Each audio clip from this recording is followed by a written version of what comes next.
Hi guys. Oh gosh, okay, where do I even start? I almost kicked something. Where do I even start? Okay, well, for anyone who follows me for whatever reason and you don't know who I am, my name is Kelsey Reyna. I got married in January, so anybody who knew me before then, my name was Kelsey Pimentel, and I am now a Reyna. So my name is Kelsey Reyna. I am 29. I will be 30 in October. And I'm actually really excited about that. I've never been one to shy away from or like be afraid of aging. I've always kind of welcomed it. I've always just seen it as just a new year, new possibilities, new things. And I've always reminded myself that there were people that didn't make it to this age. So it should be celebrated. It should be something that I look forward to. So that's the way I look at it. But I'll be 30 this year. And I have just had this calling recently, and just God's just really been putting it on my heart to make videos and to share with people, share with my followers, share with anybody who is willing to listen, honestly, more about just God and more about what He can do and the breakthrough that happens when you surrender to Him. And I know that that word surrender can be seen as such a negative, but it's really not in this instance. It's not a negative. It is such an empowering thing to surrender to Him. It completely changes everything. But I put a poll out and asked what would be something that people would want to hear, like in my first video. And I didn't get like an overwhelming amount of responses, which is fine. God will give me the topics that I'm to talk about. But I did get this one answer, I guess, answer more than once. And it was my testimony. They wanted to hear, you guys have said you wanted to hear my testimony. It's a little bit longer than I think people would expect. I know, and oh gosh, I can't stand when people say this, but it's like, oh, you're only 30 years old. You can't have gone through that much. No, absolutely not. Don't say that to people, please. Not because that can't be true, but it's usually not. It's usually not true. I have met people who have gone through more than I have in 12 years of their, like, they're only the age of 12, and they've gone through so much more than I have at the age of almost 30. So I do not agree with that statement. I do not agree with, oh, you're so young, how could you have gone through anything? Because that's not true. There are so many young people who are going through so much. So please don't say that to people. Please be willing to listen when people want to share with you what they've gone through. If you are willing to listen, show them compassion, show them kindness, show them love, because you have no idea what they've gone through. With that being said, I've gone through a good little chunk of things. I don't ever say that my testimony is worse or better or anything than anybody else's, because everyone has their own walks, everyone has their own stories. So I don't agree with that as well, but I will share what I've gone through. And some of this people that know me may know, some they won't. I will not be going into like crazy detail, because that's not something that needs to be shared to that extent. If at any point in this video there is something that you've related to and that you would like to know more, please message me. I will gladly talk to you about what I've gone through, and maybe even open up a little bit more about what I've gone through, depending on what you need help with. So that is what this is for. I want to be able to reach out to more people and just know that you're not alone. You're not going through this alone. You don't have to go through this alone. And that somebody out there loves you, understands you. And even if they can't understand, they will show you love and compassion and try their best to support you through what you're going through. So with that being said, I'll start, I guess, I would essentially from the beginning. I'm a pastor's kid. I was a youth pastor's kid turned pastor's kid, which is occasionally how it goes. My parents were youth pastors for 15 years, and that was before like half of that was before I was born. But I was growing up, I was the youth pastor's daughter. I was one of three. I have an older sister and a younger sister. Most of you know, but uh, youth pastor's kid turned pastor's kid. When I was 11 years old, my parents told us that we would be moving to North Carolina. In that moment, can't say I was happy about it, but we are originally from Southern California, and we drove all the way across the country to be here. And I will say, for the first like 16 years of my life, I always thought I would move back. After the age of 16, I just sort of, it clicked. This is home. This is where I grew up. This is where I became who I am. And I absolutely love North Carolina. It is home. It is my home.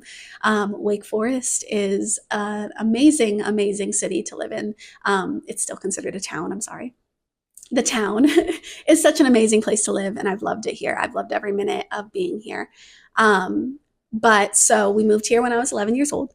And I wouldn't say that I've been saved from a very young age. I've been a believer for a very long time.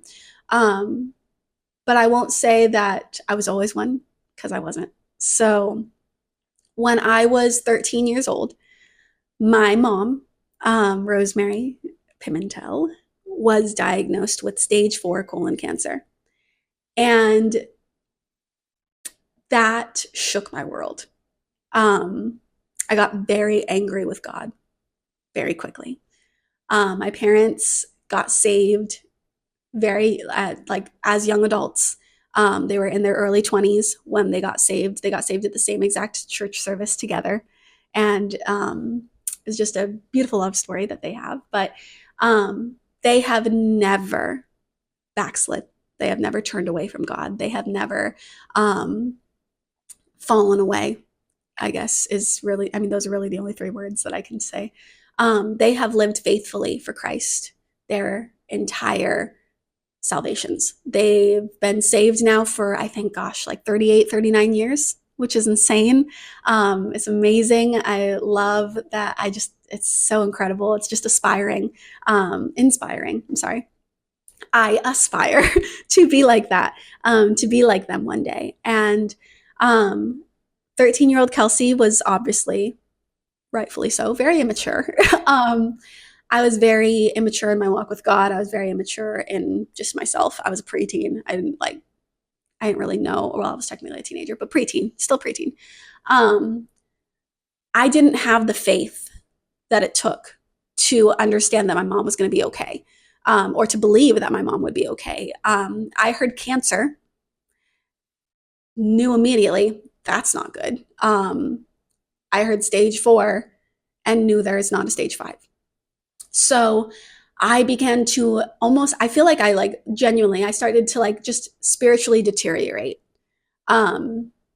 believing that I could possibly lose my mom. My mom is my best friend. She is everything to me. That woman, I'll cry if I talk about her like that for too long. She has done so much for me. And the thought of losing her was more than I could handle.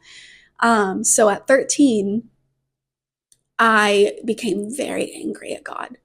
I remember coming home from the hospital after finding out that she had cancer, and my dad parked the car.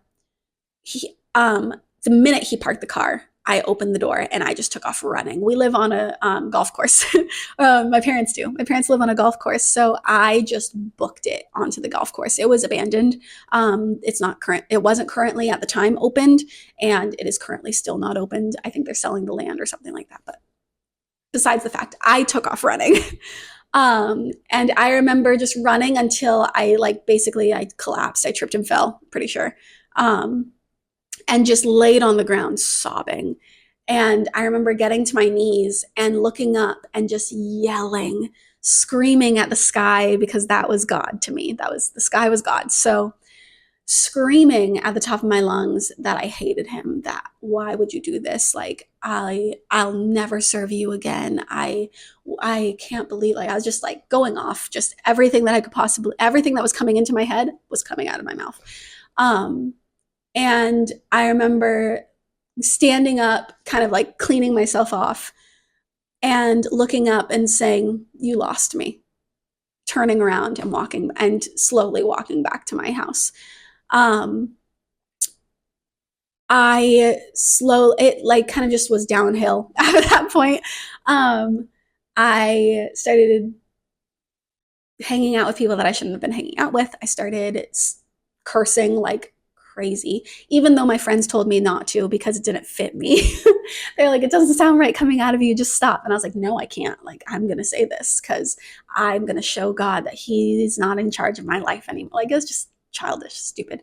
Um, but that's what I was doing. And I never drank, I never did drugs, but I hung out with the people that did. And so I did this purposefully because I wanted to be associated with them. Um, Such a just immature and silly thing to do, but that's what I did again. Flash forward to 16 years old, and I was 16 years old, and my family was going home to, or well, home. My family was going to California to attend our world conference. Those of you who know me, know my family, we are a part of and are connected to still Praise Chapel Christian Ministries out of Southern California. And so at the time, they would do this huge world conference because they have churches all over the world, like I kid you not, like all over, all over Europe, all over the Middle East, just Africa, Asia, like all over. And so this world conference they would invite anyone who was willing to come back, and they would rent out a conference center and just throw these huge, amazing, powerful conferences. And it was just so incredible. And I remember, always being excited to be a part of it until that point. I did not want to go. At this point, I had been living a double life. I was still obviously going to church and being a part of every service and everything and being a part of every event because I was a pastor's daughter. I kind of had to be. But I was not mentally and not spiritually there. I was just kind of doing it because I knew that I had to. And so when we went to this conference, I was not thrilled because I knew that I was there for that. And that wasn't really very exciting for me. I wasn't really excited for that. But I obviously went because I had no choice. And I was 16, so I was able to join the youth side of that conference. So I went, and it had already been like 3 nights, and I was just turned off. I wasn't really listening. I was enjoying my time with my friends that I had there, but that was about it. Enjoying the pool time, I guess, like just enjoying being at the conference center and everything. We were at a hotel like right nearby it, so I was there, but I wasn't there, if you will. I remember it was, I think, the 4th night, and for the youth side of this conference, Pastor Kelly Lorkey was brought on stage to speak that night. And I don't really remember the message, if I'm being completely honest. It's been a long time. But I remember this specific section of the altar call because it hit me like a semi-truck. He was just kind of sitting, like listening to the Spirit, and he said, "There's somebody here who is angry with God. And he wants you to know, even when you turned your back on him, he never turned his on you. He's still there in the same spot you left him. He's never left you. He wants you to know it's okay. And he forgives you." And it still makes me emotional today, all of the way up until now, because I remember just staring at the ground and tears are just starting to come down. And I blacked out. Like I don't remember any of what happened next because when I was looking at the ground. When I looked up, I was at the altar. I don't remember walking up there, but my older sister was with me, Krista. She was with me, and she says she remembers me standing and walking up there, and she followed me. Um, and so I'm like, how did I get up here? I'm like low key panicking a little bit because I didn't want to be up there. I was like, no, like like, how did I get here? And he's coming down. He's praying for all of the other people. There was other people that came up as well. And he gets to me and he looks me in the eyes because he knows me. He knows my family. And he looks at me and he looks me in the eyes and he's like, it's okay. He still loves you.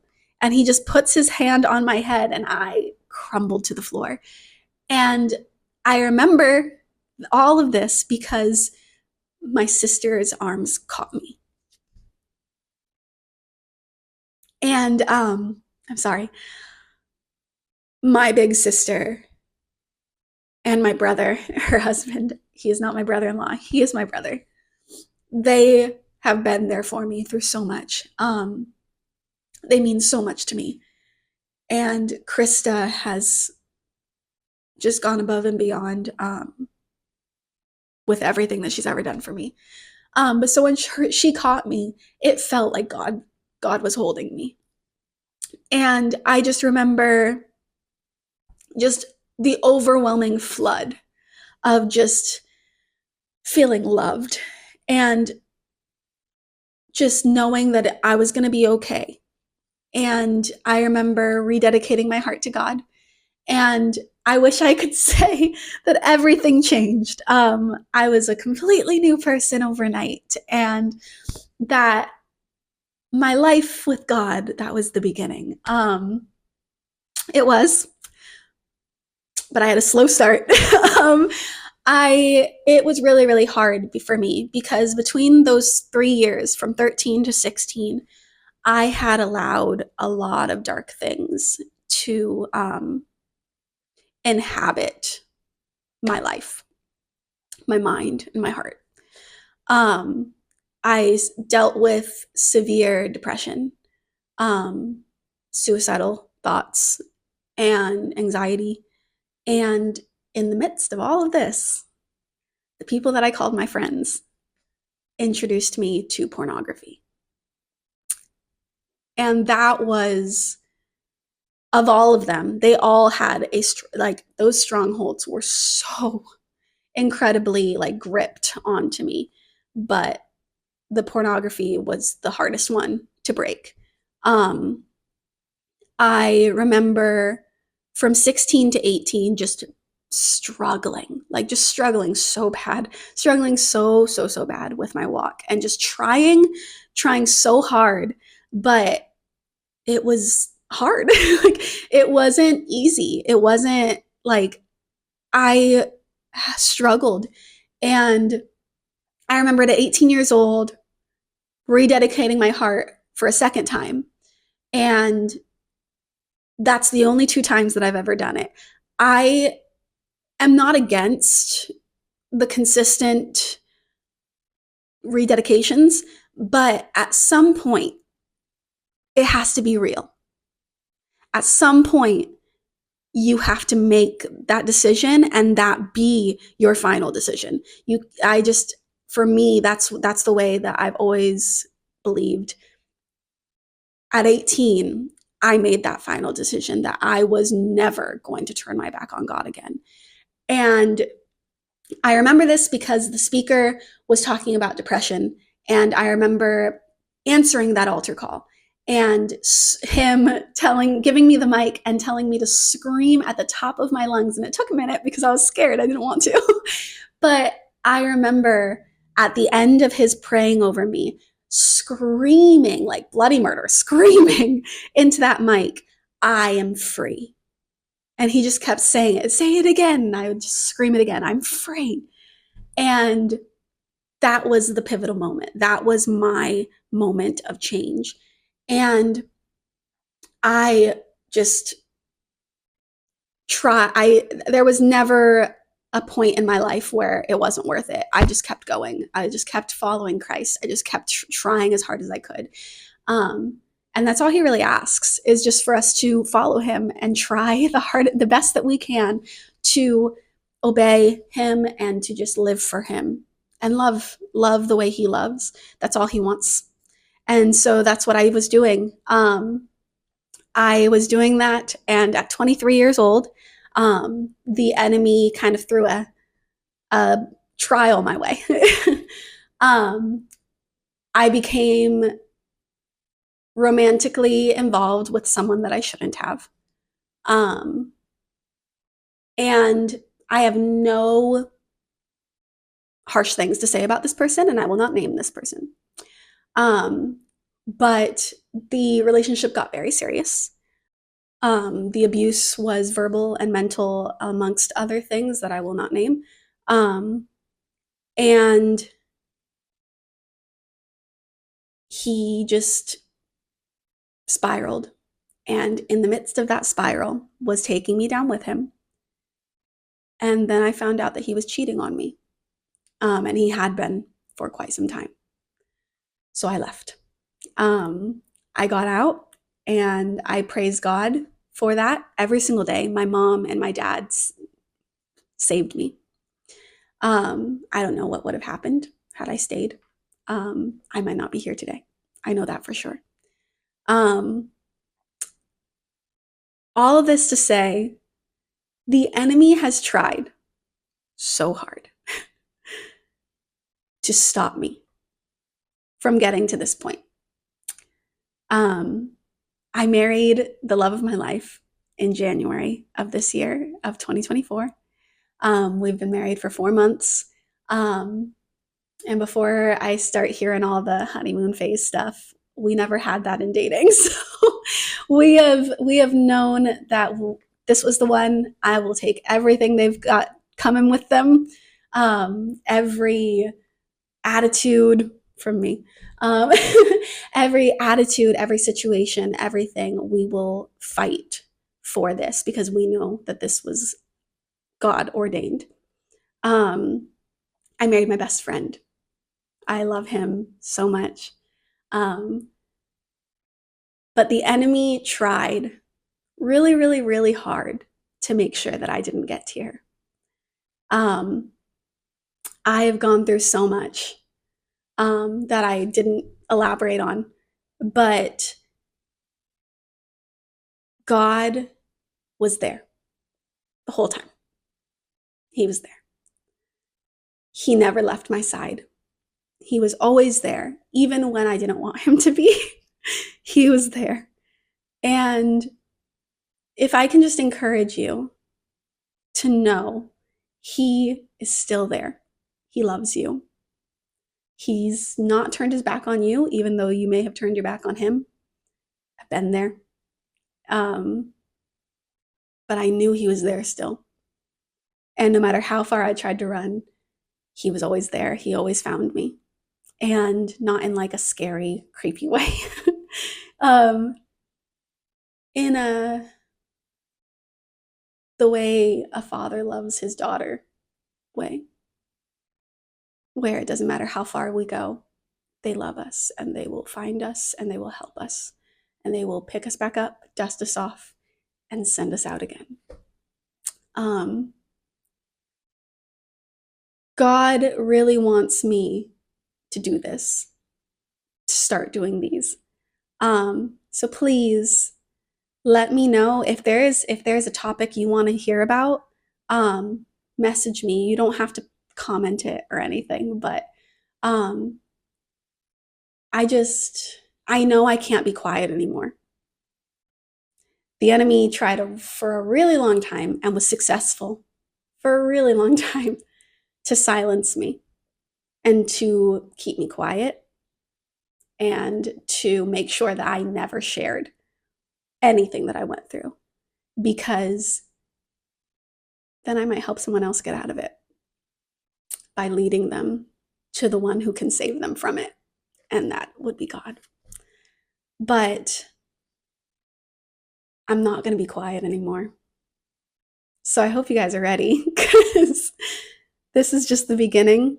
I'm really excited to see what God does from this.